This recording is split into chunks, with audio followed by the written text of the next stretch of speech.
Oh, excuse me, I know that don't look as pretty as it should right now, but I will clean that up. That's the rough cut with what I have.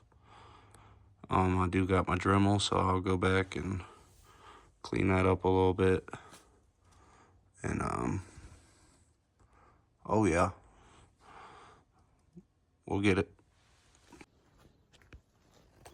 That's what we're working with now. Like I said, I still got to get the little exit. And yeah, that's how that's looking. Not too bad, not too good, you know? Just how I like it. Shed built. All right, that's the final downpipe product. Turn down comes out far enough past the bumper. And yeah, trunk still latches, everything. So check.